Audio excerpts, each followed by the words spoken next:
397, épisode 397 en Belgique et en Suisse également. Et oui. Nous sommes en partie en Belgique et en partie en Suisse, puisque vous avez déjà entendu sa chaude voix, c'est celle de, évidemment, Thierry Weber en direct de Suisse. Salut Thierry. Salut.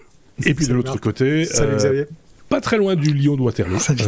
On voit de son jardin. Oh non, c'est faux, on ne voit pas de ton jardin. Non, on ne le voit pas. Non. Mais pas loin. Pas donc ceux qui connaissent un peu la Belgique savent où se situe le lion de Waterloo, ce que c'est, à quoi ça correspond, etc. C'est notre ami Xavier, évidemment. J'espère que tous les deux vous allez bien. Super bien. Tout va bien, merci. Bonjour à tous les deux. On travaille tous trop, on est tous fatigués. Alors on va se détendre. On va mettre les pieds sur la table. On va parler actualité technologique évidemment, mais à notre manière, puisque vous le savez, c'est le principe de ce podcast. Mes deux camarades puisent dans l'actualité technologique de la semaine des trucs qu'ils ont envie de partager avec vous, simplement parce que ça les a fait tilter. Tiens, ça c'est intéressant, ça va, je vais en parler aux techno. Simplement parce qu'ils ont envie de porter le sujet en disant tiens, ça il faut qu'on en parle parce que ça c'est important, etc. Et donc voilà, il y a des choses dont on ne parle pas, par exemple. Maître Gims, on n'en parle pas. D'accord. Pour ceux qui n'ont pas l'image, il vient de sortir un Maître Ruban. Et voilà, pour ceux qui n'ont pas la référence, ça va être compliqué. Mais oui, voilà. Gims, Égypte, pyramide, électricité. Électricité, or. Et aussi. Oui, voilà. Donc voilà, moi ça me fait un peu mal au cœur parce qu'il y a quand même 10 millions d'abonnés pour ce mec. Ça va être compliqué pour les enseignants derrière. Hein. Ça va être très très compliqué. Donc voilà. Donc il va falloir à un moment donné lui claquer sa gueule, quoi. En gros, voilà, je l'ai dit. Oui. Qu'est-ce qu'on peut faire d'autre sinon? Peut-être passer à notre abécédaire, puisque vous le savez, c'est sous forme d'abécédaire, c'est plus facile pour trier les choses. Hein. Chez vous aussi, j'imagine, dans les casiers, vous mettez pas les trucs par ordre de grandeur. Puis il y en a qui font ça dans leur bibliothèque. Bon, ce qu'ils veulent. Maître Gims, si tu nous écoutes. Mais pour le reste, nous, on classe ça simplement par lettre de l'alphabet. Mais on ne les fait pas toutes, hein, je vous rassure tout de suite. Par exemple, on a sauté la lettre A. Il n'y aura pas de A comme Apple ou comme Android ou comme... non, il y a une lettre B comme business, Xavier. Et on va parler de business à la française, avec Octave Klaba, le patron d'OVH, qui veut concurrencer Google. Est-ce que c'est une bonne idée? Est-ce que ça, c'est une bonne idée, par contre Écoute, ça, c'est une question, effectivement, à laquelle je n'ai pas de réponse, d'autant plus que pour le moment, je suis en train d'examiner un petit peu les offres de différents hébergeurs. Je suis un fidèle client d'OVH depuis des années pour tout ce qui est hébergement web, etc. Mais je trouve que le service clientèle est en train de décliner fortement, les performances aussi, par rapport à ce que la concurrence fait. Mais donc voilà, c'est un autre débat. Ici, il s'apprête à lancer un autre... Si je peux me permettre, c'est une vieille maladie quand même, hein, chez OVH. Moi, je me rappelle des débuts d'OVH, c'était quand même...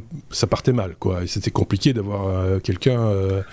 voilà, une fois qu'ils se mettent dedans, ils sont super pros, tout ce que tu veux, mais c'était quand même compliqué de les sensibiliser à ton problème, quoi. Après, ça je pense qu'ils sont quand même leaders, ou en tout cas pas loin de l'être en Europe, mais voilà, la concurrence arrive et je pense qu'il y a des offres qui commencent à être tout aussi intéressantes, voire plus intéressantes en termes de performance et services après-vente, etc. Donc voilà, je pense qu'ils ont grandi et le service en souffre un petit peu, quoi. Il y a ça aussi, sans doute. Malgré tout, il y a de l'ambition.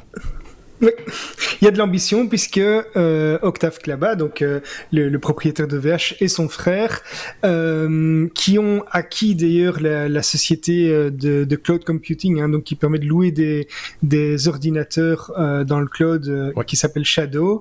Eh bien, il a annoncé sur Twitter qu'il s'allie avec la Caisse des dépôts pour fonder Symphonium. Alors Symphonium, c'est quoi? C'est une société qui vise à devenir le leader européen des services dans le cloud. Alors pour y arriver, Symphonium va déjà englober Shadow et son service de cloud computing, mais également de stockage dans le cloud, qui s'appelle Cloud Shadow Cloud ou quelque chose comme ça. Il souhaite également y rajouter le moteur de recherche français qui respecte la vie privée, Quant. Et donc Quant, en fait, c'est un moteur de recherche qui était déjà en difficulté financière, enfin une société, et un moteur de recherche qui était en difficulté financière depuis quelques années, même s'il s'approchait finalement de l'équilibre financier en 2021 parce qu'ils ont remanié un petit peu leur business model. modèle et il cherchait une aide financière pour laquelle Octave avait déjà manifesté un intérêt sur Twitter. Il l'a d'ailleurs remontré quand il a fait son annonce pour Symfonium. La nouvelle société devrait appartenir à 75% aux frères Klaba, donc c'est Octave et son frère, et la Caisse des dépôts détiendrait 25% restants. Alors en plus du cloud computing et du stockage, il souhaite offrir les services de Microsoft 365 et la plupart de l'offre de Microsoft Azure. Mais tout ça réunis dans un cloud qu'ils veulent de confiance, c'est-à-dire qui respecte un peu plus la vie privée, hébergé en Europe, etc. Donc voilà, je pense que c'est intéressant d'avoir des concurrents qui se démarquent. Aujourd'hui, on est principalement sur Google, Amazon et Microsoft. Avoir un grand acteur européen, d'après moi, c'est une bonne chose. Alors qu'on aille l'utiliser ou pas, la concurrence pour moi est toujours saine pour les utilisateurs finaux, et donc voilà, à suivre. Ok. Je sais pas ce qu'en pense Thierry de cette initiative. Moi, je trouve ça plutôt positif. Il faut voir. C'est une bonne idée. C'est une bonne idée. Ça sera, comme on dit dans le jargon, une affaire à suivre, puisqu'on connaît un petit peu la même chose avec moins d'éclat et moins de fanfares et de trompettes. Ici en Suisse, avec nos copains d'Infomaniac, qui lancent la K-Suite. Toute une série d'outils de bureautique, de cloud, de chartes, effectivement, autour de tout ça. Mais, avec la même promesse au niveau de la vie privée ou... Ouais, clairement. Ça fait partie des arguments Oui, clairement. On est en Suisse et on est à quelques encablures de Proton, qui est une autre belle grosse boîte suisse qui défend tout ça. Donc, ce qui est dommage, c'est qu'on ne sait pas faire comme les Français, assez de battage médiatique pour mettre ça en avant. Ça part toujours d'une bonne idée. Après, il faut voir à l'usure, à l'usage. Là, je mettrais un bémol sur ce genre d'initiative, et même chez Google, c'est l'interface utilisateur, il y a des outils où on voit que c'est un peu compliqué. Ça sera peut-être l'occasion pour tout ce petit monde de profiter de l'expérience de Google pour pas retomber dans les mêmes pièges, peut-être. Oui, c'est ça, peut-être faire plus simple, repartir sur des fondamentaux, etc. Mais c'est vrai que avoir une alternative, c'est jamais inutile.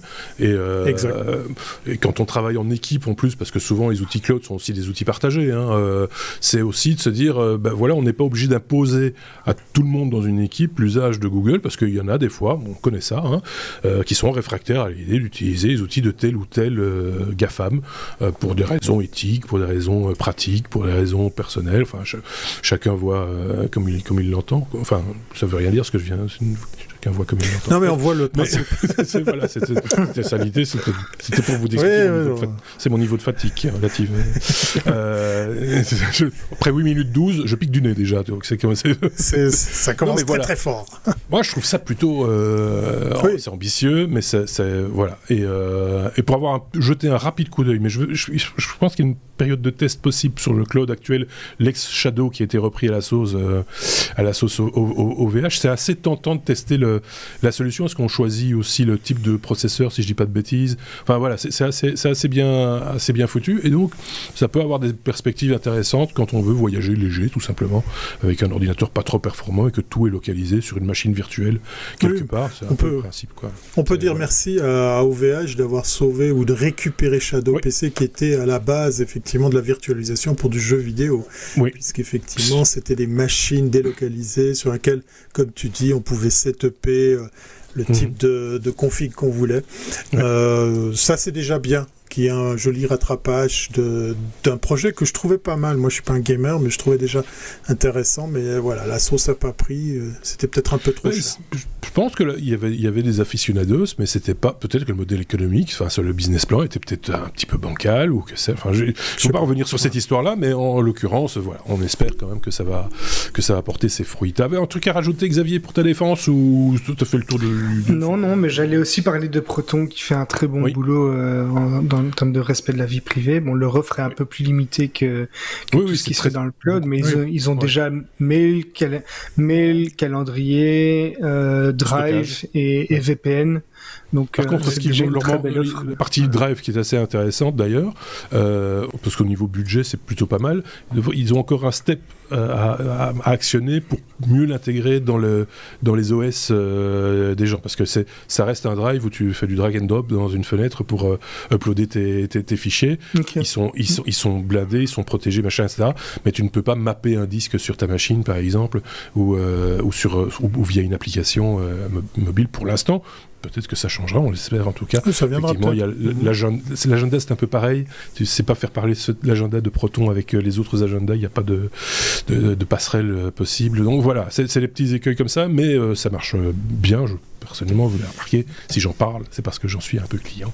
Et je n'ai pas été payé pour en parler. Donc voilà. C'est comme chatbot, Thierry. Ça, c'est les chats, les bots, les IA, les machins, etc. Quand tu peux l'avoir chez toi et pour gratos, toi aussi, adopte un chatbot, en gros. Ouais, on n'a vraiment pas de peau avec cette nouvelle, puisqu'effectivement, voilà, c'était le seul jeu de mots de l'épisode. Merci, au revoir, à la semaine prochaine. POE, voilà, c'est son petit nom. Je suis pas le seul à avoir fait des jeux de mots là-dessus. Alors, quand je vous dis que vous pouvez l'avoir gratos, c'est toujours un petit peu la même chose.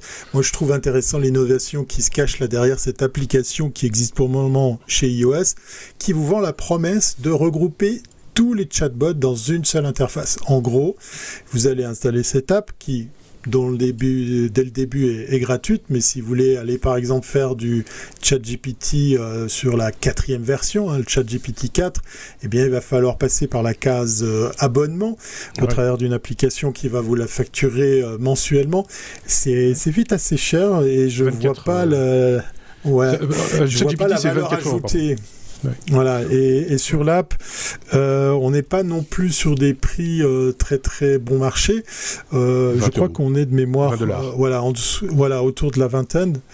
L'avantage de tout ça, c'est de vous faire une petite idée pour vous faire une idée de comment ça marche d'un modèle de langage à un autre. Vous en avez presque une dizaine, il y en a 5 ou 6 dans les plus connus. Je vais pas les relister ici. Je trouvais intéressant la démarche parce qu'elle cache aussi une autre petite particularité. Quand on vous dit que vous pouvez avoir un chatbot chez vous, c'est presque vrai, hein. La promesse, elle tient du fait que vous allez pouvoir personnifier l'interface. En gros, que vous ayez du ChatGPT 4 ou que vous ayez du Claude ou bien que vous ayez d'autres modèles. Et j'ai pas vu, il me semble, nos copains d'open source chez GingFace. Peut-être que ça les intéresse pas de bosser avec eux, je sais pas. Mais c'est que vous allez pouvoir personnifier ce chatbot pour lui donner un nom, un look et des intentions ou des façons de répondre. En gros, c'est vous personnifiez votre Jarvis si vous voulez, hein, pour reprendre un exemple connu dans le monde du Cinoche, et ça va vous donner l'impression que ça marchera mieux qu'un Siri ou bien qu'un assistant vocal que je vais pas citer ici pour pas allumer ou éteindre la lumière chez vous. Donc plus concrètement, c'est un joli bac à sable. Je vais pas moi craquer pour l'abonnement. J'ai d'autres travers, j'ai d'autres astuces. Bah tiens, il y a quelqu'un qui vient d'éteindre la lumière chez moi, voilà. Ça s'invente pas. Je vais réenclencher. On te voit toujours, de notre côté. Ouais, voilà. Donc c'est rapport au sujet suivant. Ouais, je pense qu'il y a GOOGLE qui m'écoute et qui a envie de me faire une surprise. Voilà, moi je vais m'en servir, je vais continuer à me servir de cette app pour faire Mumuse, pour découvrir ce que ça peut apporter. Mais voilà, pour ceux qui ont peur d'accéder à ces modèles de langage, vous avez remarqué, je ne parle pas d'intelligence artificielle, j'ai horreur de ce terme, eh bien vous allez pouvoir faire Mumuse depuis votre smartphone, principalement pour le moment iPhone. Allez faire un tour, faites-en un test, et puis pourquoi pas donner une apparence, un look, un style et un ton à votre chatbot pour que peut-être il améliore votre vie. Voilà. Mais ceci étant dit, je trouve que réunir plusieurs, parce qu'on sait quand même quelque chose de neuf, de nouveau, on sait qu'ils ne fonctionnent pas tous pareil, enfin le modèle est souvent le même, mais ils ne sont pas nourris de la même manière, et donc le fait d'avoir sous une même interface la possibilité de poser par exemple une question, d'avoir des réponses en fonction du chatbot différent, enfin voilà, de pouvoir les comparer, s'en servir plus peut-être comme outil de comparaison plutôt que d'un outil de production, en gros pour se faire un peu une idée de comment ChatGPT 4 fonctionne par rapport à comment c'était encore celui de Google Bard par exemple. Voilà, Ça peut avoir du sens. Je sais pas ce que tu en penses, Xavier. Oui, mais on est pour le moment, on est en train d'essayer de personnaliser tous ces chatbots. Il y a une multitude de sociétés qui commencent à offrir des services pour les étendre avec des extensions, etc. Est-ce que c'est vraiment utile? Est-ce que c'est nécessaire? Je pense que on est un petit peu, même si c'est pas tout nouveau, ces moteurs, on est encore qu'au début. Je pense que ça va évoluer très fort. Et pour le moment, je m'excite pas trop à voir lequel est le mieux, etc. Je suis ça un petit peu. J'utilise de temps en temps, mais voilà, j'attends de voir ce qui va en ressortir réellement. Effectivement, je suis en train de tripoter la... Excusez-moi, je tripote pendant que vous parlez. Alors d'abord, quand tu parlais des extensions, ça c'est chez les coiffeurs, et Thierry ne peut pas te parler de ça parce qu'il est chauve. Ça c'est un petit détail que je voulais relever. Et je suis en train de tripoter je tripote la conduite pour l'instant parce qu'on a oublié de mettre une lettre au bon endroit. Et donc j'espère que ce que je vais faire sous vos yeux ébahis ne va pas tout casser dans le studio. Et c'est le sujet qui va suivre, c'est un sujet qui va peut-être expliquer pourquoi les lumières de Thierry se sont éteintes. Peut-être. On va voir si ça fonctionne. Si ça fonctionne. On va voir si on peut sur le bouton. Pour l'amour du risque. Exactement. On passe à la lettre suivante. D comme détection, c'est magique. Et on va te parler, Xavier, de détection vocale un petit peu particulière. Voilà, c'est de la reconnaissance vocale, mais sans parler. Donc c'est pour ça que je disais que voilà, on n'a pas entendu Thierry dire qu'il allumait sa lumière, mais peut-être qu'il l'a pensé. Il a secrètement annoncé à son système qu'il voulait le faire. Donc en fait, on est dans les objets connectés sans l'être tout à fait, puisqu'il n'y aura pas de communication vers Internet, mais ce sont des lunettes qui s'appellent EcoSpeech, qui ont été développées par un laboratoire de l'université de Cornell au Royaume-Uni.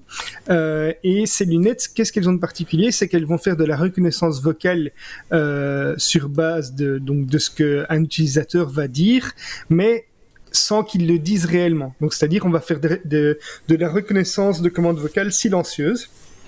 Donc on va simplement faire des gestes avec ses lèvres, donc ça permettrait par exemple de faire de la reconnaissance dans un lieu public ou ce genre de choses, un petit peu comme des personnes sont habituées à lire sur les lèvres, et bien ces lunettes-là vont pouvoir faire ça. Voilà, donc en somme, ces lunettes permettent aux utilisateurs de contrôler des appareils ou même d'aider des personnes sans voix à réellement devoir prononcer, donc simplement en bougeant les lèvres, donc sans émettre de son. C'est la monture des lunettes qui contient des minuscules microphones et des haut-parleurs qui vont détecter les mouvements de la bouche d'un utilisateur en fonction des mots qui sont prononcés, donc silencieusement. Les haut-parleurs vont émettre des ondes sonores qui sont inaudibles, qui vont être réfléchies par les mouvements par la bouche et les mouvements qu'elle fait, et elles vont être renvoyées au micro de ces lunettes. Donc c'est un petit peu comme un sonar, on va dire, et ces échos sont ensuite analysés en temps réel par un algorithme de deep learning qui va être exécuté sur le smartphone qui va être connecté aux lunettes en Bluetooth. Pour le moment, elles peuvent reconnaître 31 commandes différentes avec une précision de 95% selon les chercheurs. Et après quelques minutes de formation, on va pouvoir reconnaître et adapter le système à un nouvel utilisateur, puisque ça s'adapte vraiment à chaque utilisateur. Tout le monde ne prononce pas les mots de la même façon, donc il y a un petit apprentissage qui se fait. Ça pourrait être utile, comme je l'ai dit, dans des environnements publics, dans des environnements bruyants, dans des bibliothèques, des open space, des choses comme ça. Ça pourrait également permettre d'aider des personnes qui ont des troubles de la parole, et ces lunettes ne contiennent pas de caméra, elles transmettent pas d'informations vers Internet, donc ça respecte, en tout cas c'est ce qui est annoncé, hein, la confidentialité, la vie privée, une autonomie assez sympa puisqu'on parle de 10 heures d'autonomie, et le labo qui est en train le labo universitaire qui est en train de développer ça, étudie la possibilité de mettre ça sur le marché grâce à un financement de l'université de Cornell. Donc voilà, c'est à suivre. On sait qu'il y a déjà des applications qui sont capables de suivre des mouvements du visage, de suivre les mouvements des yeux ou des mouvements des mains, etc. Ici, c'est une évolution qui, je pense, peut avoir un intérêt pas seulement pour des personnes qui veulent faire ça dans un environnement spécifique, mais pour des personnes qui ont des problèmes de santé également. C'est un bel outil, je pense. L'avis de Thierry? J'ai changé de lunettes juste avant le démarrage de l'épisode, alors peut-être que je les ai déjà sur moi sans m'en rendre compte, et voilà pourquoi la lumière. Mais oui, parce que c'est tout à fait magique, parce que tu bouges. Je vais te dire un truc, Thierry, c'est terrible parce que tu bouges les lèvres et on comprend tout ce que tu dis. Ouais, c'est incroyable, c'est incroyable. Voilà. Et je les ai pourtant pas chargés, je sais pas où ça se charge et tout. Non, je suis content, j'ai appris quelque chose aujourd'hui et je vois qu'on peut encore continuer à innover dans ce qui est de l'interface utilisateur, la commande entre l'homme et la machine. Ouais. Moi, je trouve que la méthode est très originale parce que finalement, c'est un peu le principe du sonar, hein, si je comprends bien. C'est-à-dire qu'ils ont c'est comme ça que je le comprends, en tout cas. Oui, c'est ça. Et le nom du produit, EcoSpeech, un peu. Ouais. Et finalement, c'est la manière dont le son va rebondir qui interprète la position des lèvres. Donc pas de caméra, donc pas d'intrusion de la vie privée qu'on pourrait imaginer. Ça, comme tu disais, en gros, ça fonctionne en circuit fermé, puisque pas besoin d'Internet, manifestement. C'est une conversation entre le smartphone et la paire de lunettes. Voilà, ça coche quand même pas mal de cases intéressantes. Et après, il faut voir vraiment dans l'usage comment c'est possible. Autre case intéressante à cocher, c'est que manifestement l'apprentissage est assez rapide en plus. En tout cas pour au stade où ils en sont, hein, ils reconnaissent que certaines commandes pour le moment, mais on connaît le principe du machine learning. Au plus tu l'entraînes, au plus c'est efficace. C'est ça, mais donc, ça ne peut que pour l'usager, je veux dire. Je voulais dire pour l'usager, pour l'utilisateur. Il chausse les lunettes et après quelques minutes, il sait déjà s'exprimer, quoi. Tout à fait. Et donc ça, c'est plutôt pas mal. Il faut pas 10 mois de formation avec des électrodes sur la tête. Enfin voilà, tu vois, c'est l'avantage aussi. Ça veut dire qu'il pourrait y avoir même un modèle industriel assez rapidement développable, sans grosse lourdeur en termes de production ou d'apprentissage. Intéressant. Passons à la suite. Comme Elicit. C'est comme ça qu'on dit. Hein. Oui. C'est un moteur de recherche qui recense tous les travaux de recherche. Ça s'appelle Elicit. Tu vas nous en parler, Thierry. Je vais en parler pour faire un peu de teasing sur l'épisode qui va suivre celui-ci, enfin le bonus qui va suivre cet épisode. Peut-être que vous l'avez déjà écouté, peut-être que vous allez l'écouter. Ruez-vous dessus, puisqu'effectivement je vais rendre ce qui est à César, ce qui est à César. En l'occurrence, notre ami Corben, parce que j'apprends des choses sur TikTok et c'est grâce à un de ses contenus sur TikTok que je suis tombé sur ce moteur de recherche qui est assez bluffant. C'est gratuit. Déjà, ça vaut la peine d'y jeter un coup d'œil. C'est vraiment gratuit dans le cas précis. On va vous demander de vous loguer, de vous enregistrer avec une adresse email et vous allez arriver ni plus ni moins sur un serveur un moteur de recherche qui recense des travaux de recherche. Donc si par exemple vous décidez d'aller voir qu'est-ce qui peut apporter le shampouinage sur le crâne d'un chauve, est-ce qu'il y a des risques de santé? Je prends un exemple complètement hypothétique puisque je me shampouine pas par exemple, mais peut-être gageons que quelqu'un ait fait une recherche là-dedans. Alors vous pouvez la faire en français, en anglais. Alors c'est clair que vous allez avoir plus de résultats si vous formulez votre recherche en anglais, puisque beaucoup de travaux de recherche sont dans ce langage. Ont-ils des pellicules? Voilà, par exemple. Oui, quand ils sont cinéastes. Ou photographe. Par exemple, exact.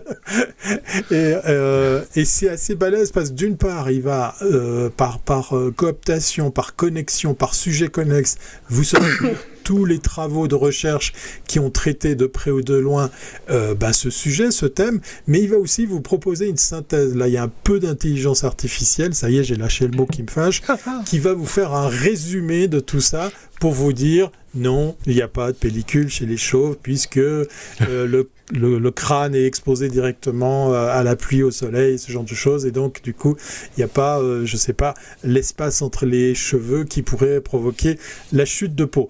J'invente totalement, j'y connais rien en pellicule, pourquoi, en fait. mais ça se trouve, tu le sais pas. Mais voilà, peut-être que je t'aurais dû chercher. Voilà. Et Licite me plaît comme outil parce qu'en fait, on va pouvoir aller un peu plus loin que ces petites phrases qu'on va un petit peu challenger sur ces moteurs de recherche, sur ces langages, ces modèles de langage, ChatGPT pour par exemple pas le citer. Là, on va un peu plus loin parce qu'on va s'appuyer sur des travaux d'études de recherche. Alors ceux pour lesquels les auteurs ont décidé de les mettre en libre accès, bien évidemment, mais on trouve vraiment beaucoup de matériel. C'est assez affolant, et quand j'ai mis les doigts dans ce moteur de recherche, j'ai passé un bon moment parce qu'après, je suis parti dans tous les sens. Il n'y a pas que de la science, il n'y a pas que de la médecine, il y a vraiment pléthore de sujets. Vous allez adorer si vous êtes comme moi un éternel curieux. Et je trouve ça génial de pouvoir trouver en 2023 des outils comme ça, totalement libres d'accès. C'est assez bluffant, là où on pense que certains, on se rappelle que certains et certaines ont dû écrire par exemple des mémoires en allant chercher des informations dans ce qui s'appelait une bibliothèque. Par exemple, oui. Mais ce que je trouve intéressant, c'est la notion de moteur de recherche déjà. Alors, on rajoute derrière IA, parce que c'est un petit peu le cri actuel. Oui. IA, c'est voilà, dès qu'on dit IA, c'est bon, c'est le cheval avance et les moutons suivent. Mais ce qui est intéressant, c'est le côté thématique. Qu'on pourrait demain imaginer des moteurs de recherche, comme ça s'est fait au début du web d'ailleurs. Hein. C'était pas vraiment des moteurs de recherche, c'était des annuaires. Des annuaires, effectivement, un peu thématisés. T'avais un annuaire, par exemple, podcast.fr, c'était un annuaire de podcast, ça l'est toujours d'ailleurs, qui ne va pas mettre en avant spécifiquement un contenu. Vous devez chercher par mots-clés, dans un annuaire, tout simplement. Voilà. Et ça, ici, je trouve ça plutôt rigolo parce que trouver des travaux scientifiques, même avec Google aujourd'hui, qui est un outil très puissant, mais Google va par défaut vous proposer des couillonnades dans un premier temps. Des trucs accessibles, entre guillemets, pas des trucs pour les scientifiques ou pour les techniciens. Il va d'abord mettre en avant des contenus qui sont faciles d'accès, facilement compréhensibles, etc. Ici, on fait sauter une barrière, quelque part, qui permet de gagner sans doute du temps. L'IA qui est derrière va formaliser ça de manière un peu plus agréable, plus construite, etc. Plus lisible, ça mange pas de pain, plus lisible. Ça mange pas de pain si elle dit pas de bêtises, si elle a pas picolé le matin, si elle fume pas des si elle n'est pas rentrée trop tard, si elle voit encore des pyramides pour ce qu'elles sont, c'est-à-dire des pyramides, tout va bien quoi. Voilà. Mais voilà, je sais pas ce qu'en t'en penses, Xavier. Mais je ne connaissais pas cet outil et je trouve ça très intéressant parce qu'on se démarque complètement d'un moteur de recherche qui va nous envoyer vers du contenu dont on ne connaît pas forcément la source ni la véracité, et c'est clairement le cas notamment avec un ChatGPT ou autre, puisqu'on sait que le contenu qui est renvoyé n'est pas toujours véridique. Ici, ça renvoie, c'est vraiment pour trouver, si je comprends bien, des études, des papiers qui ont été faits sur un sujet par des personnes qui sont généralement contrôlées par leur père, etc. Donc, je trouve ça vraiment très très bien dans le cadre de recherche, effectivement, ou pour des mémoires ou autres. Ça me semble bien plus intéressant qu'un ChatGPT par exemple ou autre, ou même à Google. Licite en fait va chaque fois aller lire les premiers paragraphes entre guillemets des études ou des documents, enfin les abstracts, et on fait déjà un résumé voilà, et à la lecture du résumé, donc il se nourrit en fait quelque part à la demande de ces travaux pour te donner la réponse la plus fine, et après à toi à dire bah oui c'est ça que je cherche, allons plus loin à ce moment-là. Moi je trouve ça plutôt pas mal parce qu'on perd des fois du temps justement quand on cherche quelqu'un a fait une étude sur je sais pas moi la fabrication des parapluies en Pas-de-Calais par exemple, combien de parapluies sont fabriqués chaque année dans le Pas-de-Calais. et on tombe sur un PDF quelque part, ça a l'air d'être correct, et puis on lit tout le bazar, et on se rend compte qu'à la 50e page, on n'est pas du tout dans le Pas-de-Calais, c'est pas des parapluies. Voilà, et on a perdu notre temps à lire un truc. En même temps, les parapluies dans le Pas-de-Calais, on s'en fout un peu. Mais voilà, c'était pour donner un exemple. Voilà, c'est très cool, comme dit Corben, une des références dont on s'inspire régulièrement, dont les sujets inspirants, entre guillemets, sont souvent mis en avant. Tu le disais sur TikTok, mais pas que. Sur Twitch également, on l'entend régulièrement. Oui. Moi, on en reviendra dans le bonus. Tous les jours, j'ai la petite notification. Tiens, si vous venez discuter, si on discutait, j'ai jamais le temps, moi, je travaille, désolé, mais bon, voilà. C'est toujours bienvenu, en tout cas, et c'est plutôt agréable. Allez, on passe à la lettre E pour prendre un peu de distance, de hauteur. Enfin, on va essayer. C'est pas mal de distance.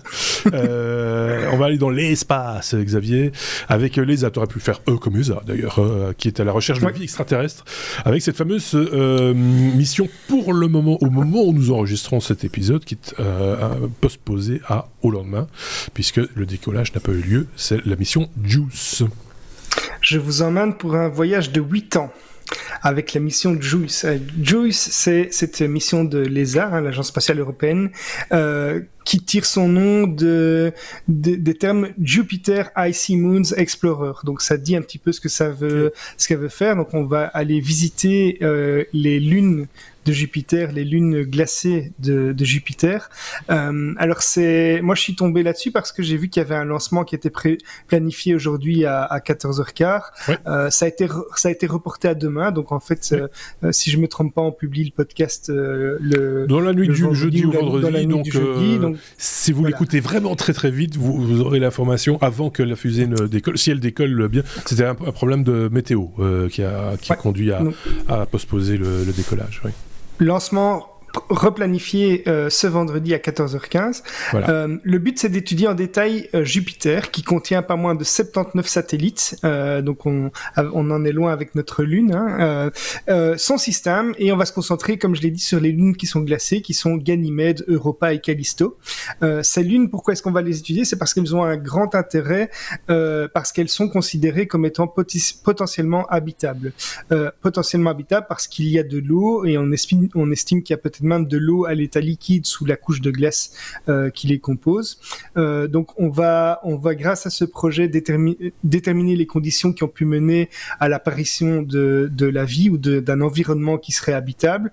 On va se concentrer donc sur les océans internes sous l'épaisseur de glace, je l'ai dit. Cette mission va également permettre d'obtenir des infos qui sont sur la formation de ces planètes géantes gazeuses comme Jupiter, sur la formation de la vie dans les systèmes planétaires qui sont similaires aux nôtres, et cette sonde va être équipée d'une dizaine d'instruments scientifiques, dont un radar qui sera justement capable de traverser, entre guillemets, voir à travers la glace des lunes. Donc c'est une mission avec un voyage qui va durer 8 ans, je l'ai dit. Le dernier vol également de la fusée Ariane 5, qui sera après remplacée par Ariane 6, et cette mission devrait se terminer en 2035. On vous a mis en commentaire un petit lien pour voir le live. Et alors la dernière info, c'est que c'est quand même une mission qui est très importante pour l'ESA, puisque elle lui a alloué un budget de 1,5 milliard de dollars, alors qu'on sait que le budget annuel est de 7 milliards d'euros. Parmi tous les projets que l'ESA mène, et il y en a beaucoup, c'est quand même un des plus gros projets actuellement de l'ESA, et donc à suivre aux alentours de 2030. De l'ESA, avec une forte contribution française, puisque l'essentiel de l'appareillage embarqué, la technologie, etc. La technologie est française, même si l'ESA c'est européen, le lanceur est européen, mais la technologie embarquée dans l'outil qui va faire les analyses est français. Et le nom de la fusée le dit bien.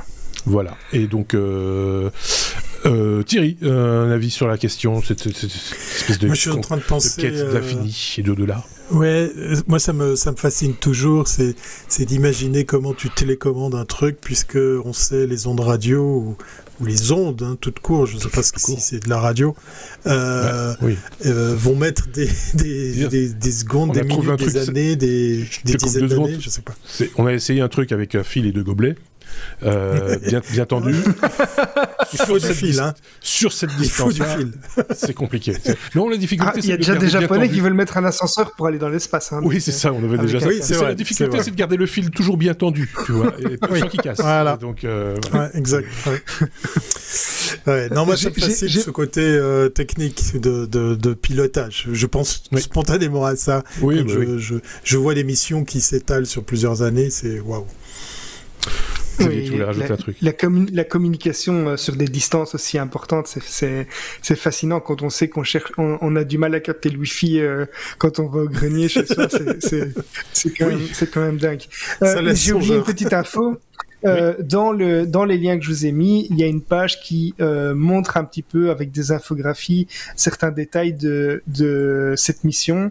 Il y a un élément qui est assez sympa aussi, c'est de voir que vu les distances à parcourir, la mission va faire plusieurs passages d'abord autour de la Terre pour accélérer et donc prendre de l'élan. Et donc c'est quand même aussi fascinant de se dire que pour aller plus loin, on va faire des milliers ou des millions de kilomètres en plus pour aller plus vite. Donc c'est sympa à visualiser. Oui, on se sert de l'attraction terrestre comme catapulte en fait. Pour si vous avez vu le film Apollo 13, il y a cette notion-là, tourner autour de la Lune pour se recatapulter. Tout à fait. Et donc voilà, et donc garder de l'inertie, suffisamment d'inertie pour retourner sur Terre. Là, c'est le même principe. Apollo 13, qui est le premier DVD que j'ai eu. Ah, ben voilà. Moi, c'est le dernier. Souvenir.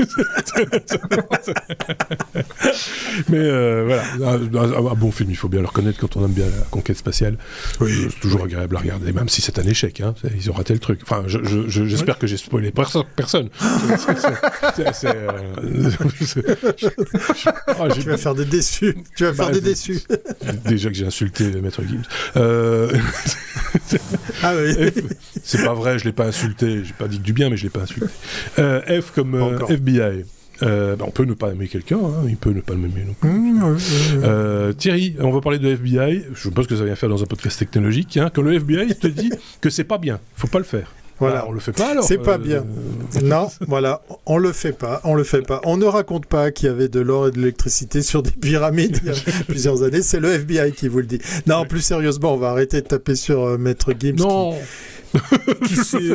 Non, mais je dis ça, j'y crois pas une seule seconde, mais ça m'a fait marrer de le voir sur toutes les télés, parce qu'effectivement, ça fait rire beaucoup. Juste pour terminer la parenthèse, il y a quand même 12% des Français qui ont répondu dernièrement à un sondage et qui pensent que la Terre pourrait être plate. Voilà. Donc, partant de là, le FBI qui vous dit « faites pas ça, c'est pas bien », j'ai envie de dire, pour une fois, le FBI m'impressionne. Ils vont simplement vous mettre... vous mettre la puce à l'oreille en vous disant arrêtez de charger vos téléphones sur des bornes publiques. Vous savez, ces bornes qu'on trouve par exemple dans les aéroports, les lieux publics. Ouais. Alors c'est vrai qu'il y en a beaucoup aux États-Unis, on en voit de plus en plus aussi en Europe, dans les centres commerciaux par exemple. Vous arrivez pour un peu, vous avez votre câble, vous n'avez plus qu'à brancher votre smartphone à votre câble de charge parce qu'à l'autre bout, il y a une prise USB. Et malheureusement, il y a de plus en plus de ces points de recharge qui sont de vrais trous de données, puisqu'en fait, derrière, on peut mettre ce qu'on veut. Vous avez vu qu'avec les nouvelles versions, par exemple sur iOS, quand vous branchez un device, il vous demande, voulez-vous faire confiance à cet ordinateur? Alors, ça fait toujours un peu bizarre quand vous branchez un câble, parce qu'à l'autre bout, il n'y a pas forcément un ordinateur, mais c'est une des protections qu'a imaginé Apple, par exemple sur iOS, pour vous dire, on va essayer de vous prémunir sur un truc qui pourrait arriver sur votre câble de charge, parce que c'est pas juste un câble de charge. Vous allez trouver sur des sites de vente aux enchères, des ventes en ligne, toutes sortes d'accessoires. Il est maintenant possible de trouver l'électronique pour pirater l'intérieur d'un smartphone dans la prise elle-même, dans la fiche elle-même de l'USB. C'est complètement fou, c'est tout petit, ça tient là-dedans, ça a la même taille qu'une prise normale. Eh ben non, qu'une fiche normale. Et non, dedans il y a quelque chose d'un peu plus malicieux. Alors pour faire très court par rapport à la recommandation du FBI, parce qu'en fait ils en ont un peu marre, parce que je pense qu'ils ont vu que c'est arrivé à beaucoup de gens. Je vous invite à aller relire l'article que je partage avec vous dans cet épisode. Et en fait, la solution, elle est très simple. Promenez-vous avec votre transformateur, votre chargeur et le câble, et vous allez vous mettre sur une prise de courant, parce que généralement sur ces bornes, il y a à la fois de l'USB, c'est vrai que c'est pratique, mais il y a aussi des prises de courant, et là vous allez envoyer du courant uniquement dans votre téléphone, et vous allez vous prémunir de toutes sortes d'attaques, voire de piratage. J'étais en train de regarder, je ne l'ai pas ici sur mon bureau, je ne sais pas où je l'ai mis. Moi j'ai un tout petit truc, c'est tout con. C'est d'un côté USB femelle, de l'autre côté USB mâle, et le câble qui est entre les deux ne prend que l'alimentation. Il n'y a pas de data. Il n'y a pas de data qui passe, donc c'est juste sur le il prend la masse. C'est vrai qu'on trouve aussi ce genre d'accessoire. Et le plus 5 volts, et si jamais je dois me brancher sur quelque chose que je ne connais pas, j'utilise ce petit bout-là, je le mets juste entre mon câble de charge et la prise que je ne connais pas, et il n'y a que du courant qui peut passer.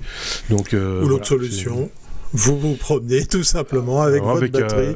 Oui, une batterie, voilà. Et puis votre câble.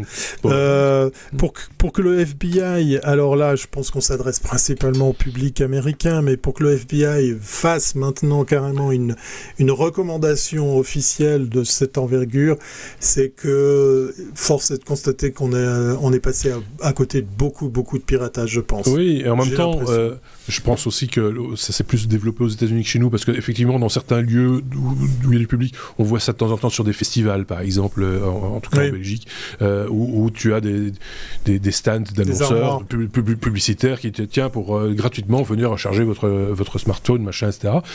Voilà, et c'est bienvenu, parce que quand tu passes toute une journée au grand air et que tu dois, tu fais des photos, tu fais des films, machin, etc. À un moment donné, tu es à court de jus, donc tu te dis c'est l'endroit idéal. Aux États-Unis, je pense que c'est encore beaucoup plus courant, même je pense dans certains restaurants, il y a moyen de se recharger, etc.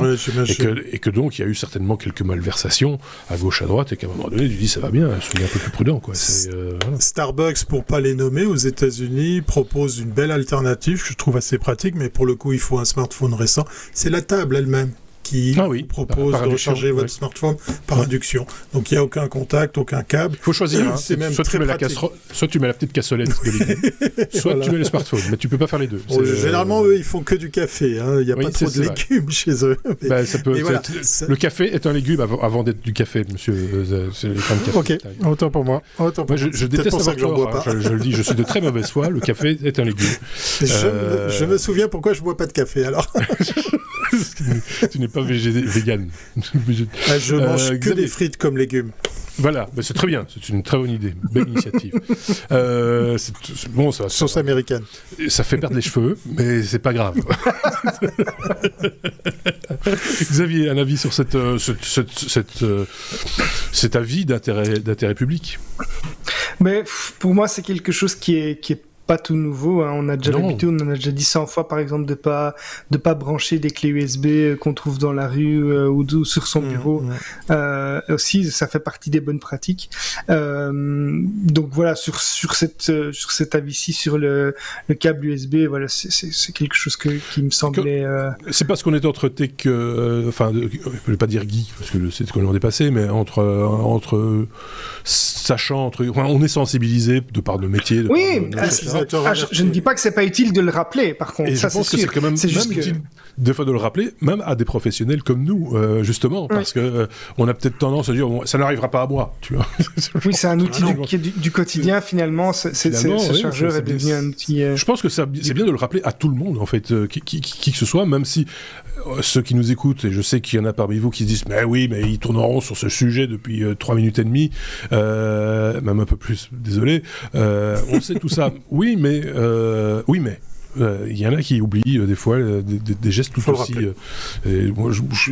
Par exemple, un bête exemple, on passe à autre chose, mais tu as des professionnels de la santé qui savent qu'il faut se laver les mains, machin, etc. Mais dans la précipitation, on sait peut-être pas nettoyer les mains, ou on n'a pas mis les gants, voilà, parce qu'on était un peu pressé, parce que. Et donc autant le rappeler, l'avoir un petit peu en tête, c'est pas mal. La lettre I comme impression 3D, Xavier, quand l'impression 3D permet de lutter contre l'érosion. C'est une bonne idée, ça. Voilà, écoutez, moi je suis pas mal des sujets liés à l'impression 3D. Oui. Ici, on parle d'une utilisation concrète et utile encore de l'impression 3D dans laquelle on l'attendait pas spécialement. Le but est de lutter contre l'érosion côtière. Donc c'est ce phénomène qui fait que la Terre recule finalement par rapport à l'océan. Les principales causes de ce phénomène qui est tout à fait naturel, c'est l'appauvrissement du sol en matière organique notamment, donc le sable, la roche, etc. La dégradation de la structure du sol, des problèmes de sel, d'acidité et depuis 50 ans, d'après l'administration française, il y aurait 30 km² de terre qui ont disparu en France par rapport à ce recul et à l'érosion. Donc on peut comprendre du coup les enjeux qui sont liés à ça. Et donc pour lutter contre ça, il y a des initiatives qui sont mises en place et l'une d'elles, c'est d'utiliser l'impression 3D pour fabriquer des structures qui sont biodégradables et qui vont permettre de soutenir la croissance d'espèces dans des zones humides pour lutter justement contre l'érosion. Donc l'idée, c'est de placer des graines de mangrove dans des cadres qui sont placés dans un espèce de treillis imprimé en 3D. C'est testé notamment dans la baie de Port Phillip et de Western Port en Australie. Donc les structures sont imprimées en 3D à partir d'amidon de pommes de terre compostables. Donc c'est issu de déchets industriels. C'est tout à fait durable comme approche. Ça se dégrade naturellement au bout de 2 à 10 ans et ça va permettre du coup de faire faciliter la pousse de ces graines, mais en plus par leur forme, les structures qui sont mises en place, donc le treillis, va ralentir également le mouvement de l'eau. Ça va permettre de conserver un sol plus humide, d'accumuler de l'eau, etc. Et donc toutes ces petites démarches vont faire en sorte que l'érosion sera fortement ralentie ou limitée. Le fait de choisir de planter des mangroves, c'est aussi parce que ce sont des plantes qui sont connues justement pour protéger les côtes de l'érosion. Donc c'est déjà utilisé, mais ici on va faciliter le plantage et l'exploitation de cette plante. Donc voilà, un chouette projet que j'avais envie de mettre à l'honneur ici et de montrer encore un des cas dans lesquels l'impression 3D peut se rendre utile. Bah oui, effectivement. C'est une chouette. Moi, je trouve que c'est une chouette technologie. C'est presque poétique. D'ailleurs, la petite vidéo qui est jointe au projet est très sympa et ça sort un peu des vidéos très consensuelles, enfin très léché, très léché, commercial. Ici, c'est dessiné à la main, c'est plutôt joli, machin, etc. Alors avec le son, ça doit être encore mieux, mais ça a l'air d'être très très bien expliqué. Même si ton explication, Xavier, a de la valeur aussi et n'est pas inutile. En l'occurrence. Donc, on vous invite à aller jeter un petit coup d'œil, puisque tu le disais, oui, et comme c'est vrai d'ailleurs pour tous les sujets qu'on expose dans nos épisodes, ils sont documentés, ils sont sourcés, vous avez accès aux mêmes sources que nous, donc aux infos, aux sites d'information d'où viennent ces sujets. Je vais te remercier, Xavier, parce que moi qui mange des légumes sous la forme de frites, eh bien voilà, je sais que maintenant que je contribue à l'anti-érosion des fonds marins, des bords de mer, et donc je me sens encore plus investi dans ma mission de manger de la pomme de terre sous la forme de frites sauce américaine. Voilà, c'est dit. En même temps, t'as pas besoin d'imprimante 3D pour faire des frites, hein. Oui, non, mais moi je fais juste la matière première. Moi je laisse faire les pros. Oui. Il y a peut-être un marché à prendre, hein, faire des frites dans des formes spécifiques. Ah oui, mais c'est plus vraiment la frite traditionnelle à ce moment-là. non, c'est sûr. Voilà, il faut rester un peu frite traditionnelle. Oui, chacun jugera. Il ne faut pas toucher. Et non, c'est ça, il faut pas. Tu vois, je vais faire des frites en forme de moule, par exemple, ça n'aurait aucun sens. Tu vois. Comment tu les reconnais dans l'assiette? Voilà, Ou bien ils vont faire des frites en forme de Toblerone, puisque la Suisse a perdu le Toblerone. Si je ne me trompe pas. Parlons des choses qui fâchent. Merci. Voilà, merci. Parlons des choses. Je vais passer sous un tunnel, je crois que ça va couper. Non, mais voilà. Donc, il va perdre une partie de son logo, le Toblerone. Là, on sort complètement des clous, hein, on est d'accord. Oui. Donc, il va perdre son logo parce qu'on ne peut se servir c'est le Cervin, hein, c'est ça? C'est le Cervin avec un ours dessus qui est caché dans le décor. On ne peut s'en servir que sur des produits Swiss made, ça c'est un premier point, et on ne peut dire chocolat suisse sur un emballage que si plus de X% de la production ou de... C'est encore il y a un pourcentage ce chiffre il commence à être méchamment ridicule parce que je suis très en colère contre Lindt qui est l'inventeur du chocolat au lait historiquement, et Lindt se fabrique dans plein d'endroits sauf en Suisse. Ah oui, je suis très critique par rapport à cette marque. Et donc du coup le Toblerone allez acheter du chocolat belge. Oui, en l'occurrence. Et donc le fameux Toblerone donc va être fabriqué. Je sais plus où il part, je sais plus non plus. Bref, ils ont délocalisé. Les États-Unis maintenant. Je pense que ça a été racheté par une boîte américaine. Je sais pas, mais non, je parle de la fabrication. C'est ça, après le propriétaire. Il n'y a plus de chocolat belge non plus, si tu vas par là. Mais alors, il existe encore du chocolat suisse. On a des petits chocolatiers. Suchard. Alors, voilà. Il y a Suchard, il y a Villard, mais sinon, des moyens, on va dire.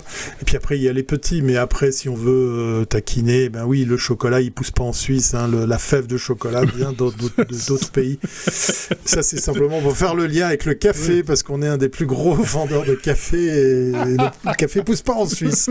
Voilà, c'est dit. J'ai plein de copains qui vont avoir les oreilles qui sifflent. C'est café qui est une plante. L'impression 3D nous amène aux frites et au chocolat, c'est pas mal. Voilà, exactement. Quand je les laisse faire, vous voyez, il suffit d'un petit quelque chose, ça dérape directement, ça glisse, mais vraiment, c'est une avalanche. Les techno nouvelles formules, c'est parti. Voilà. Si vous appréciez, n'hésitez pas à nous le dire, un pouce vers le haut, un petit commentaire. N'hésitez pas, on peut tout modifier, on peut tout changer, on a la main. De toute façon, on a de contrat. Je suis prêt à manger des frites. Donc on peut faire des sujets frites toutes les semaines, mais bon, on n'aura pas chaque fois Thierry. Donc il y aura aussi des gens qui n'aiment pas les frites. Voilà. Mais vous n'avez qu'à nous dire. On dit des frites, mais en même temps, ça pourrait être autre chose. Hein. Je pense. T'as une préférence, Xavier dans le café. Moi, j'aime bien les frites. Je pensais, voilà. J'aime bien les frites. Allez, on passe à la lettre P comme planète. Thierry, après l'espace, là, tout à l'heure, Thierry nous parle de planète. C'est quand c'est en Suisse qu'on innove. Prendre soin de soi. De quoi faire Voilà. Et de la planète. Voilà. On va parler, après ça, on va parler de produits cosmétiques maintenant.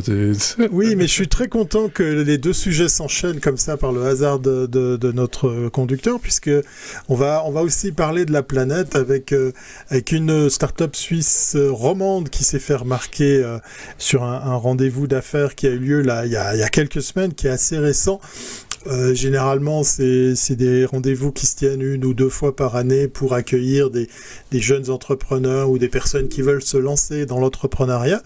Et puis, en marge de ça, vu les instances présentes et les organismes d'État qui viennent aider à l'innovation, eh bien, il y a des petits pitchs qui sont organisés comme ça pour un petit peu mesurer le savoir-faire de présentation, l'innovation, le produit. Et là, c'est une boîte suisse qui est venu rafler un des prix qui était proposé. C'est Now Care, ça s'écrit Now comme maintenant en anglais et Care prendre soin. Je trouve dommage soin. Je trouve dommage le nom, mais bon, ça c'est autre chose. Le site est très très beau, le packaging est très très beau.